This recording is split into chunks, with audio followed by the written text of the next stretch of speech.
हर सिपाही प्रत्येक बीट पर रहता है, बीट प्रभारी के रूप में। उसको पूरी हकीकत होती है कि उस क्षेत्र में, छोटा सा क्षेत्र होता है, कि इसमें क्या गतिविधियां बढ़ रही है, लेकिन वो उस पर ध्यान नहीं दे करके सिर्फ कहाँ से उस पैसे को कमाया जाता है वही इनकम ढूंढी जाती है। ये धर्रा पुलिस के अंदर बंद होना चाहिए। पुलिस की मंथली जिले तक आ चुकी है, एसपी तक गिरफ्तार हो चुके हैं। सभापति महोदय, पहले भी, आज भी धर्रा इस प्रकार बिगड़ चुका है।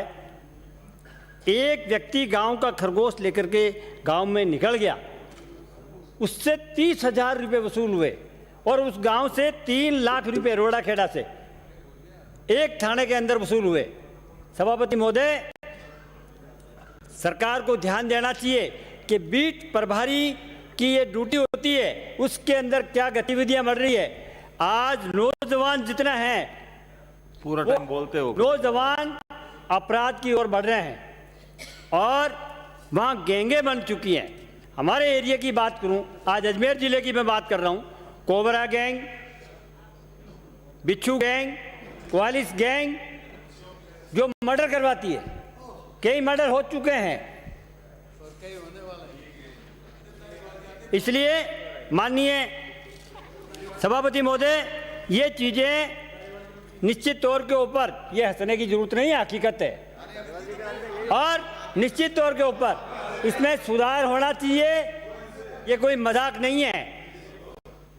बिच्छू गैंग का सरगना मारा गया, उसका मर्डर हुआ, 3 दिन तक पेपर सारे रंगे हुआ है और सरकार बिल्कुल कानों में तेल डाल के सो रही है। इस गैंगों को समाप्त करने के लिए और गैंगे पैदा करने के लिए एसपी जिम्मेवार हैं। जो राष्ट्रदीप एसपी अजमेर लगा था 2 साल के अंदर, मैंने उनको कहा ऐसे लोग भ्रष्टाचारी या थाना में लगे हैं, इनका आप ट्रांसफर कर दीजिए। मुझे पूछता है, कहते हैं वो, आपको प्रूफ, हमारे को प्रूफ चाहिए साहब।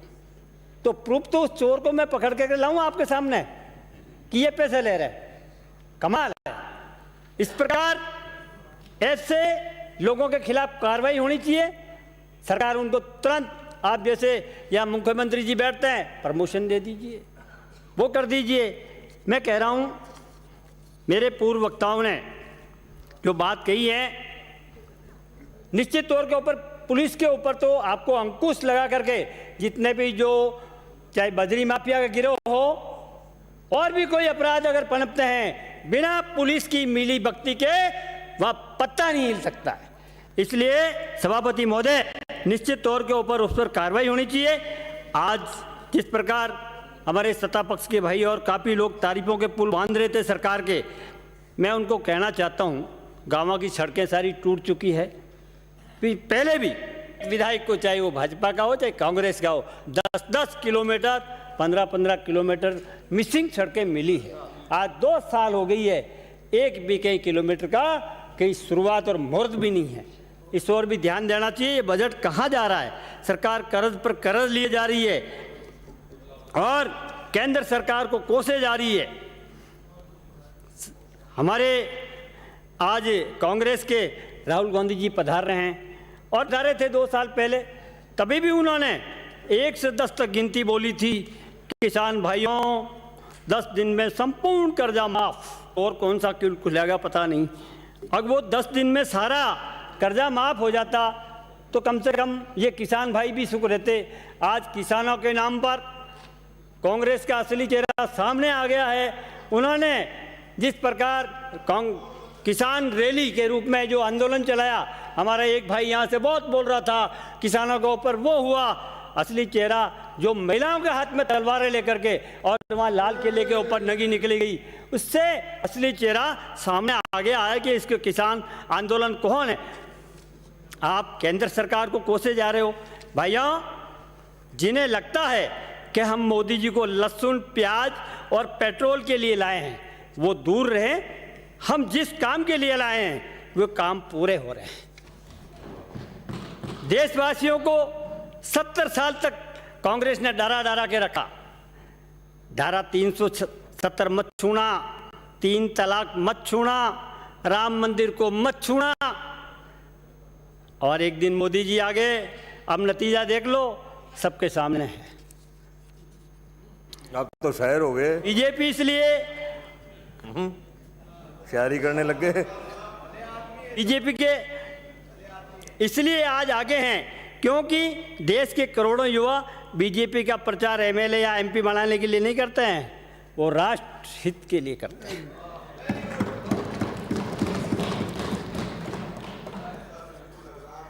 आज जिस प्रकार कांग्रेस के राज में 1947 से 77 तक भारत के केंद्रीय शिक्षा मंत्री जो रहे हैं, उनके मैं 5 नाम आपको गिना रहा हूँ।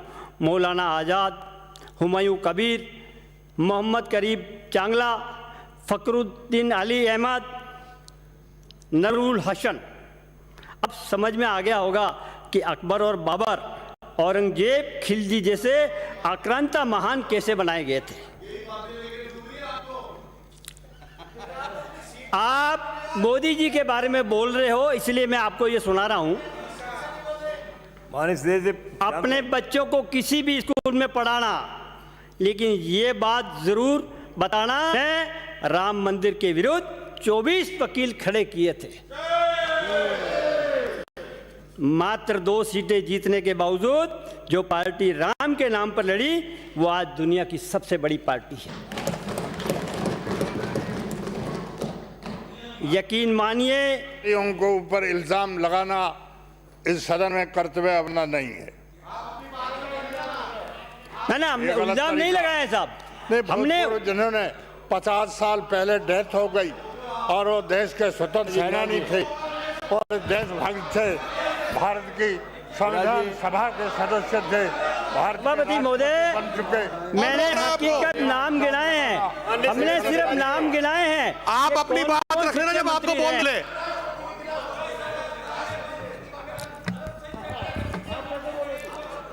शांत रहे। अभी माननीय सभापति महोदय, माननीय सभापति महोदय, 1947 से 2014 तक ऐसी सरकारें थी जो पाकिस्तान से परेशान थी केंद्र में, और 2014 के बाद में एक ऐसी सरकार आई जिससे पाकिस्तान परेशान है। ये सत्य कड़वा होता है, लेकिन 100% सत्य होता है। माननीय सदस्य 70 सालों से अब्दुल कलाम आजाद थे। 70 साल से कांग्रेस के द्वारा एक ही गुटी पिलाई जा रही थी। अमेरिका, रूस, चीन बहुत ही शक्तिशाली देश, लेकिन 6 साल में पता चला भारत सबका बाप है। गुजरात दुनिया का एक ऐसा मात्र प्रदेश है जहां मुस्लिम भी हैं और शांति भी है, क्योंकि वहां 22 साल से कांग्रेस नहीं है।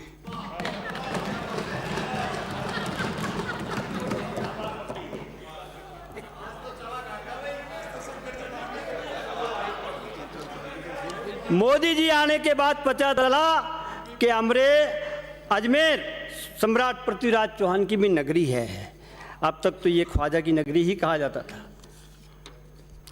बेरोजगारी खत्म करने के उपाय लगातार आप एनआरसी लगाकर करोड़ों घुसपैठियों को निकाला जाए, जनसंख्या नियंत्रण कानून किया जाए, तब जाकर के ये नियंत्रण होगा। सभापति महोदय, समाप्त करें, हो गया। सभापति महोदय, अभिभाषण के ऊपर आपने बोलने का मौका दिया, उसके लिए धन्यवाद। मैं अभिभाषण का पुरजोर विरोध करता हूं। धन्यवाद। श्री अमृतलाल मीणा, श्री अमृतलाल मीणा।